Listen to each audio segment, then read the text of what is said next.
All right, we got a good question from Maria here. She's interested in knowing more about symptoms for people with mold toxicity, as I think I might be affected and I'm thinking about going to get some tests.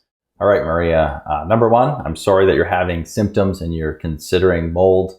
But at the same time, if it is mold, I'm glad you found your way here, because medical doctors will almost never tell people it could be mold because they think mold begins and ends at an allergy. They don't understand they don't know what mycotoxins are or understand what they do to the body. So you asked about symptoms here. So this is off one of my blog posts. I'm going to read this list because this is a big list, but I'm going to run through this. And the other thing I tell people is there's so much crossover between symptoms between Lyme disease and mold toxicity. And unfortunately, they often come together. And you've probably seen my posters behind me. Mold is usually the one that initiates it because of the immunosuppression, which then allows other infections. It doesn't have to be Lyme and co-infections. It can be, Epstein-Barr and cytomegalovirus and all these other things that we already have in our bodies, but are kept suppressed by a functioning immune system. But because mold suppresses the immune system, it now allows, everything to get out of whack once that immunosuppression gets to a certain point. But here's off on my blog post on pharmacy.com, Pharmacy. Headaches, irritated eyes, blurry eyes, sinus infections. That's a big one. I grew up in mold. I was an original moldy from a long time ago, and I had sinus infections. I would go to the medical doctor who would just shovel me antibiotics every year, multiple times a winter, chest infection, sinus infection.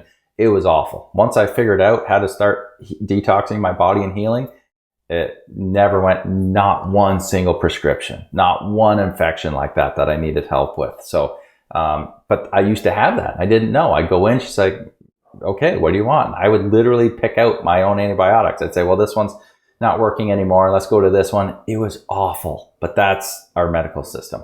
Okay, fatigue, sneezing, skin issues, brain fog, neurological problems, digestive issues, word recollection issues, hives. The number one cause of mast cell activation in hives is mold toxicity, okay? If you know someone that has mast cell issues, histamine issues, and they don't know anything about mold, drop the hint, okay? Because could very well be what it is. If you're always getting sick and, I know families where their kids are always sick, or instead of a bug lasting, a cold lasting a week or two, it lasts like 2 months or something crazy, okay? Nosebleeds, like I talked about in another video, coughs, numbness and tingling, increased urination, abdominal pain, night sweats, static shocks, food sensitivities, metallic taste in mouth, shortness of breath, asthma, cardiac issues, nausea.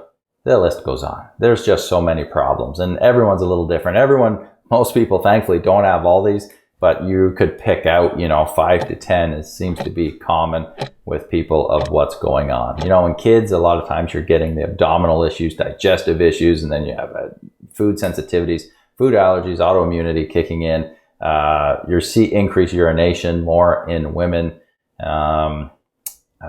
brain fog and memory problems obviously are a big one. Fatigue is a massive one, right? So there's a lot of symptoms, but those are some of the most common. And ruling out mold toxicity is a great idea, Maria, because it's a simple fasting urine test. Okay, so I'll try to remember, put a link here to the mycotoxin lab, and then you can rule that in or out. I hope that helps, Maria. Do you have questions about mold in your home or body? Book a consultation with Matt, aka the Mold Man, to guide your home and body to the next level of healing.